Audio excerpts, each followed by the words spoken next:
ഈ കഥ ഞങ്ങൾ മെനക്കെട്ടിരുന്ന് സങ്കല്പിച്ചുണ്ടാക്കിയതാണ്.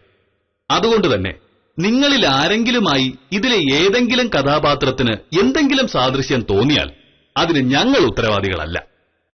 പാഠം 45 മുഖലക്ഷണ ശാസ്ത്രം.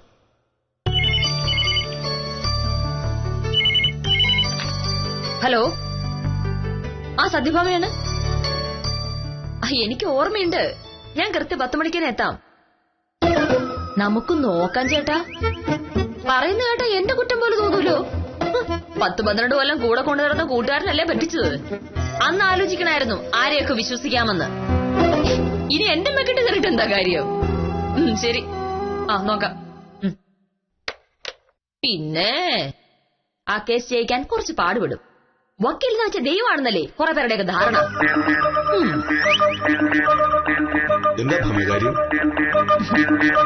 മോഹനേട്ടാ, ഒരു വിശ്വംഭരൻ അയാളും അയാളുടെ കൂട്ടുകാരൻ പത്രോസും കൂടി ഒരു പങ്ക് കച്ചവടം നടത്തുകയായിരുന്നു.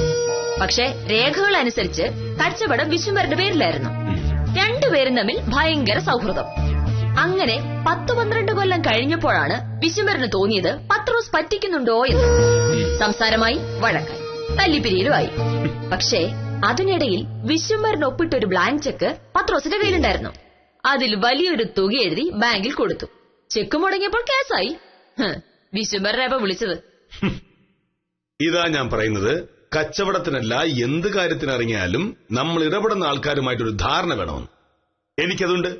ഒരാളെ കണ്ടാൽ ഒറ്റ നോട്ടത്തിൽ അയാളുടെ സ്വഭാവം എനിക്ക് മനസ്സിലാവും. സാറ് കോളേജിൽ പഠിച്ചത് കെമിസ്ട്രി ആണെന്നാണ് ഞാൻ വിചാരിച്ചത്. മുഖലക്ഷണ ശാസ്ത്രത്തിലായിരുന്നു ഡിഗ്രി. ഇപ്പോഴല്ലേ മനസ്സിലായത്?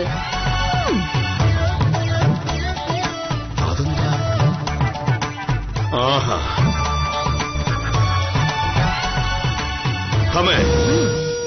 ഞാൻ സീരിയസ് ആയിട്ടൊരു കാര്യം പറഞ്ഞപ്പോ നീ കളിയാക്കിട്ടോ? ഞാൻ കളിയാക്കിട്ടൊന്നുമില്ല. എടീ, ഞാനൊരു വില്ലേജ് ഓഫീസറാ. 100 കണക്കിന് ആളുകളാണ് ഒരു ദിവസം ഓരോരോ കാര്യങ്ങൾക്കായി എന്നെ കാണാൻ വരുന്നത്. അവരുടെ ആവശ്യങ്ങളോ, കാര്യം അടയ്ക്കണം, പൊസഷൻ സർട്ടിഫിക്കറ്റ് വേണം, വസ്തു പോക്കുവരവ് ചെയ്യണം, അങ്ങനെ ഒരുപാട്. അപ്പോ വരുന്ന ആൾക്കാർ ഏത് തരക്കാരാണെന്ന് ഞാൻ അറിഞ്ഞിരിക്കണം. അതെനിക്ക് തീരെ മനസ്സിലായില്ല.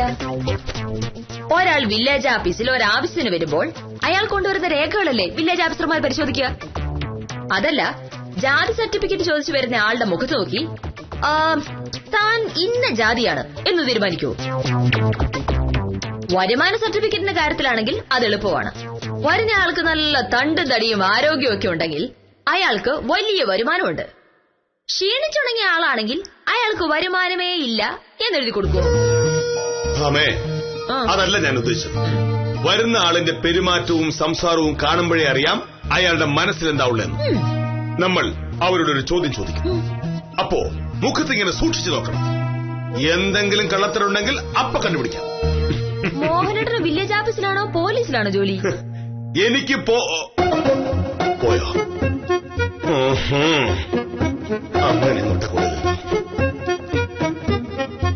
ഭാമേ, ഞാൻ വലിയൊരു കാര്യം പറയാൻ വരുമ്പോ നീ അതിനെ നിസ്സാരമായി കാണുന്നത് എനിക്കിഷ്ടമല്ല.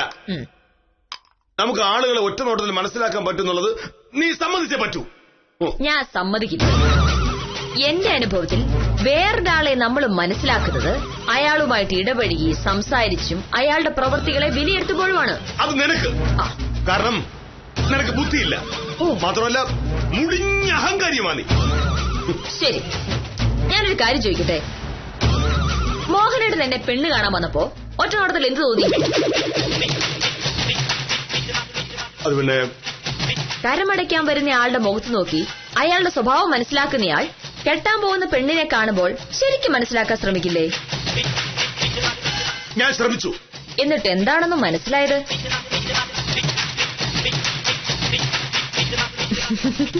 മനസ്സിലായത് എന്താണെങ്കിലും പ്രശ്നമാണ് മോഹനേട്ടാ. എന്ത് പ്രശ്നം? അതായത് ഒറ്റ നോട്ടത്തിൽ ഞാൻ മര്യാദക്കാരിയായ നല്ല സ്വഭാവ ഗുണമുള്ള അടക്കോ ഒതുക്കോ ഉള്ളൊരു പെണ്ണാണെന്ന് മോഹനേട്ടന് തോന്നിക്കാണും. അല്ലെങ്കിൽ മോഹനേട്ടൻ കല്യാണം സമ്മതിക്കില്ലല്ലോ. അഹങ്കാരം തന്റേടിയുമായ ഒരു പെണ്ണിനെ അറിഞ്ഞോണ്ട് ആരെങ്കിലും കിട്ടുവോ? ശരിയാ, അന്ന് കണ്ടപ്പോ എനിക്ക് അങ്ങനെ തോന്നിയത്. എങ്ങനെ?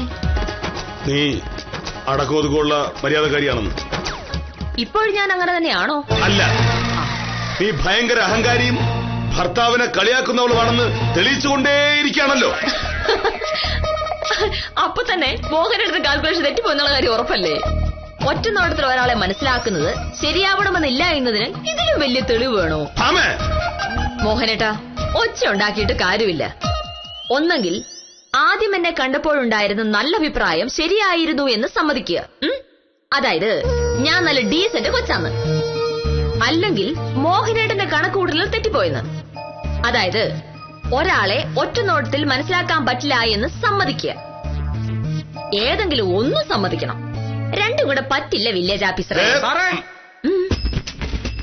ആരായാലും ഇപ്പൊ നന്നായി.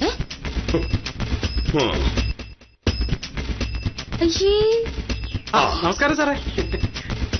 ഉത്തമന് ഒരാളുടെ മുഖത്ത് നോക്കിയാൽ എന്ത് മനസ്സിലാവും? അല്ല, ഉത്തമൻ ഇപ്പൊ എന്നെ കണ്ടല്ലോ, പെട്ടെന്ന് ഉത്തമൻ എന്ത് തോന്നുന്നു?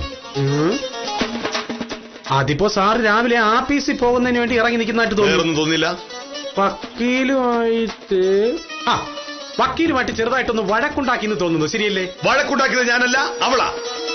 ഞാനൊരു കാര്യം പറഞ്ഞപ്പോ തർക്കുത്തരം പറയുന്നു. നമുക്ക് ഒരാളെ കണ്ടാൽ ഒറ്റ നോട്ടത്തിൽ അയാളുടെ സ്വഭാവം മനസ്സിലാക്കാൻ പറ്റുമെന്ന് ഞാൻ പറഞ്ഞു. ഭാമ സമ്മതിക്കുന്നില്ല. ഉത്തമൻ എന്ത് പറയുന്നു? ഞാൻ പറഞ്ഞതാണോ ഭാമ പറഞ്ഞതാണോ ശരി? അല്ല, അതിപ്പോ നിങ്ങൾ രണ്ടുപേര് പറഞ്ഞതിൽ കുറച്ച് കാര്യമുണ്ട് സാറേ. അല്ല, ഇപ്പൊ ഉദാഹരണത്തിന് നമ്മളിങ്ങനെ റോഡിലൂടെ പോകുമ്പോ ഒരാൾ നടന്നു വരുന്നു. അയാളെ കാണുമ്പോ പെട്ടെന്ന് നമുക്കൊന്നും മനസ്സിലാവണമെന്നില്ല. അവിടെ വക്കീല് പറഞ്ഞതാണ് ശരി. അതേസമയം നമ്മൾ അതേ റോഡിലൂടെ പോകുമ്പോ ഒരാൾ റോഡരികിൽ നിന്ന് വെറുതെ കല്ലെടുത്തെറിയുന്നു, ആളുകളെ ചീത്ത വിളിക്കുന്നു, റോഡിൽ കിടന്ന് ഉരുളുന്നു. അത് കണ്ട ഒറ്റനോട്ടത്തിൽ തന്നെ നമുക്ക് മനസ്സിലാവും അയാൾ ഒരു പ്രാന്തനാകുന്നു എന്ന്. അവിടെ മോഹനേഷ് സാർ പറഞ്ഞതാണ് ശരി. പ്രാന്തന്മാരുടെ കാര്യമല്ല ഞാൻ പറഞ്ഞത്. എനിക്ക് ആരെ കണ്ടാലും മനസ്സിലാവും. ഉത്തമനൊരു കാര്യം അറിയാമോ? എന്താ? ഒരു ദിവസം വില്ലേജ് ഓഫീസിൽ ജാതി സർട്ടിഫിക്കറ്റ് വാങ്ങാൻ ഒരാൾ വന്നു. ഞാൻ ഓഫീസിലേക്ക് കയറി ചെല്ലുമ്പോ അയാൾ ആ വരാന്തയിൽ നിൽക്കുന്നു. ഞാൻ വെറുതെ അയാളുടെ മുഖത്തേക്ക് നോക്കി. വെറുതെ ഒറ്റ നിമിഷം എന്റെ മനസ്സ് പറഞ്ഞു, മോഹനകൃഷ്ണ മോഹനകൃഷ്ണ, സൂക്ഷിക്കണം സൂക്ഷിക്കണമെന്ന്. കുറച്ചു കഴിഞ്ഞ് അയാൾ അപേക്ഷയുമായി വന്നു. ഞാൻ വിടുവോ? തിരിച്ചും മറിച്ചും പരിശോധിച്ചു. അപ്പോഴല്ലേ കാര്യം മനസ്സിലായത്? എന്താണ്? മുഴുവൻ വ്യാജരേഖകളായിരുന്നു. അതിവിടെ എന്ന് പറഞ്ഞാ പോരെ. അയ്യോ, സാറിന് ഈ കഴിവ് നേരത്തെ ഉണ്ടായിരുന്നു? പിന്നെ ചെറുപ്പം മുതലേ ആൾക്കാരെ ഇങ്ങനെ സൂക്ഷ്മമായി നിരീക്ഷിക്കുന്നത് എന്റെ ഒരു രീതി തന്നെയായിരുന്നു. അങ്ങനെ ഞാൻ ക്രമേണ വളർത്തിയെടുത്തതാണ് എന്റെ ഈ മഹത്തായ കഴിവ്. പക്ഷേ ഭാമ സമ്മതിക്കില്ല. എന്തായാലും സാറിന് ഇങ്ങനെ ഒരു കഴിവുള്ളത് നന്നായി. ഇല്ലെങ്കിൽ പോസ്റ്റ്മാ ഉറുമീസിന് പറ്റിയതുപോലെ സാറിനും പറ്റുമായിരുന്നു. ഉറുമീസിന് എന്താ പറ്റിയത്? കഴിഞ്ഞ ദിവസം ഉറുമീസ് സഹകരണ ബാങ്കിലേക്കുള്ള എഴുത്തുമായിട്ട് പോവുകയായിരുന്നു.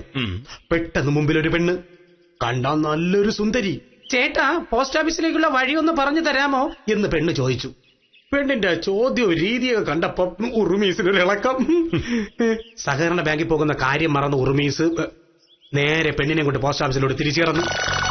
പോകുന്ന വഴിയിലെ കഴുകുന്നിന്റെ അടുത്തെത്തിയപ്പോ പെണ്ണ് കൊഞ്ചലും കുഴയിലും ചിരിയൊക്കെ ആയി. അയ്യേ, എന്തോന്ന് അയ്യേ? ഒടുവിൽ കാര്യങ്ങൾ കൈവിട്ട അവസ്ഥയിലേക്ക് ആവുമെന്നായപ്പോ പെണ്ണിന്റെ സ്വഭാവം മാറി. അവൾ അവിടെ കിടന്ന് കൂവി വിളിച്ച് ആളെ കൂട്ടി ഉറുമീസ് തന്നെ ബലാത്സംഗം ചെയ്യാൻ ശ്രമിച്ചു എന്ന് പറഞ്ഞുകൊണ്ട് ഭീഷണിപ്പെടുത്തി ഉറുമീസിന്റെ കഴുത്തി കിടന്ന 1.5 പവന്റെ മാല അടിച്ചുകൊണ്ട് അവള് സ്ഥലം വിട്ടു. ഉറുമീസിന് അത് തന്നെ വേണം. അതുകൊണ്ട് തീർന്നില്ല സാറേ. 3 ദിവസം മുമ്പ് ഈ പെണ്ണ് വീണ്ടും പ്രത്യക്ഷപ്പെട്ടു. ഇത്തവണ വന്നു ചാടിയത് നമ്മുടെ പോലീസ് കോൺസ്റ്റബിൾ നാരായണകുട്ടിയുടെ അടുത്താണ്. പെണ്ണിന്റെ ചോദ്യം, പോലീസ് സ്റ്റേഷനിലേക്കുള്ള വഴി ഏതാണ് സാറേ എന്ന്. നാരായണകുട്ടി പറഞ്ഞു, മോളെ എന്റെ സ്കൂട്ടറിന്റെ പിറകെ കയറിയൊന്ന്. സ്കൂട്ടറിന്റെ പിറകെ ഇരുന്ന് കുറച്ചങ്ങോട്ട് ചെന്നപ്പോ പെണ്ണ് നമ്പരങ്ങ് തുടങ്ങി. വയസ്സ് 54 ആണെങ്കിലും നാരായണകുട്ടിയുടെ ആണാണല്ലോ. കഴുകാൻ കുന്നിന്റെ സൈഡിലോട്ട് വണ്ടി നിർത്തിയിട്ട് സാറേ പെണ്ണിനെ വിളിച്ചോണ്ട് പൊന്തക്കാട്ടിലോട്ട് അങ്ങ് പോയി. ബാക്കി ഞാൻ പഴയ പറഞ്ഞതുപോലെ തന്നെ. നാരായണകുട്ടിക്ക് പോയതേ ഒരു റോളക്സ് വാച്ചും പോക്കറ്റ് കിടന്ന 2000 രൂപയും. ഒരു പെൺവാണിഭ കേസിൽ പ്രതിയെ രക്ഷിച്ചതിന് പ്രതിഫലമായിട്ട് കിട്ടിയതാ ഈ റോളക്സ് വാച്ച്. പെണ്ണ് കേസ് കിട്ടിയത് പെണ്ണ് കേസിൽ തന്നെ പോയി. നഷ്ടം. ഇവന്മാരൊക്കെയാ ഈ ആണുങ്ങളെ പറയിപ്പിക്കാൻ നടക്കുന്നു. ഇത്തരം ആഭാസന്മാർ കാരണം നമ്മൾ മാന്യന്മാർക്ക് പുറത്തിറങ്ങി നടക്കാൻ പറ്റുന്നതായില്ലേ? ഇനിയുണ്ട് സാറേ, നമ്മളെ പഞ്ചായത്ത് മെമ്പർ സത്യശീലൻ. അവര് പെണ്ണെന്ന് കേട്ടാല് പണ്ടേ ഒരു ഇളക്കമുള്ളതാ. ഈ പെണ്ണ് സത്യശീലനെ കാണുന്നു. ഇത്തവണ ചോദ്യം, ചേട്ടാ പഞ്ചായത്ത് ഓഫീസ് എവിടെ എന്ന്. ബാക്കിയൊക്കെ ഞാൻ പഴയ പറഞ്ഞതുപോലെ തന്നെയാണ്. സത്യശീലിന് മാലയും കാശും മാത്രമല്ല ഉടുമുണ്ടും ഉടുത്തിരുന്ന സകലതും പോയി. ഇതാണ് ഉത്തമ ഞാൻ പറയുന്നത്. ഒരാളെ കാണുമ്പോ പെട്ടെന്ന് മനസ്സിലാക്കാൻ പറ്റണമെന്ന്. മനസ്സിലാക്കുകയൊക്കെ ചെയ്ത് മനസ്സിലാക്കിയത് ആ പെണ്ണാണെന്ന് മാത്രം. സാറേ, അല്ലെങ്കിൽ പോസ്റ്റ്മാനോട് പോസ്റ്റ് ഓഫീസും കോൺസ്റ്റബിളിനോട് പോലീസ് സ്റ്റേഷനും പഞ്ചായത്ത് മെമ്പറോട് പഞ്ചായത്ത് ഓഫീസും ചോദിക്കൂലല്ലോ. പഠിച്ച കള്ളിയാ. അവളെയൊക്കെ പിടിച്ച് പോലീസിൽ ഏൽപ്പിക്കണം. ആര് പരാതി പറയും സാറേ? മാനം പോയവർക്ക് പരാതി ഉണ്ടാവൂലല്ലോ. എന്താ ഉത്തമ രാവിലെ? ഞാൻ വക്കീലിനെ കാണാൻ വേണ്ടി വന്നതാ. ഒരു ജാമ്യം എടുക്കണമല്ലോ വക്കീലേ. ആർക്ക്? പ്ലാന്തോട്ടത്തിലെ രാജേന്ദ്രന് പിടിച്ചോറി കേസാ. ഈ പിടിച്ചവരിക്കാരുടെയും പെണ്ണുപിടിയന്മാരുടെ കാര്യങ്ങളൊക്കെ വക്കീലന്മാര് മാത്രം കേട്ടാ മതി. എനിക്ക് ഓഫീസിൽ പോണം. ഞാൻ ഉത്തരവാദിത്തമുള്ള ഒരു വില്ലേജ് ഓഫീസറാണ്. ഞാൻ ഇറങ്ങുന്നു. ഒരാളെ ഒറ്റ നോട്ടത്തിൽ മനസ്സിലാക്കാൻ പറ്റുമോ ഇല്ലയോ എന്ന് ചോദിച്ചൊരു യുദ്ധം കഴിഞ്ഞാണ് വില്ലേജ് ഓഫീസറാ പോകുന്നത്. സാറിന് കഴിവുണ്ടെന്ന് എന്നോട് പറഞ്ഞു. 10 മിനിറ്റ് പ്രസംഗം അതായിരുന്നു. കഷ്ടം. ഉത്തമ, എനിക്കാ കഴിവില്ലാതായി പോയി. അങ്ങനൊരു കഴിവ് എനിക്കുണ്ടായിരുന്നെങ്കിൽ പെണ്ണ് കാണാൻ വന്ന ദിവസം തന്നെ എനിക്ക് ഈ കല്യാണം വേണ്ടേ എന്ന് പറയാമായിരുന്നു.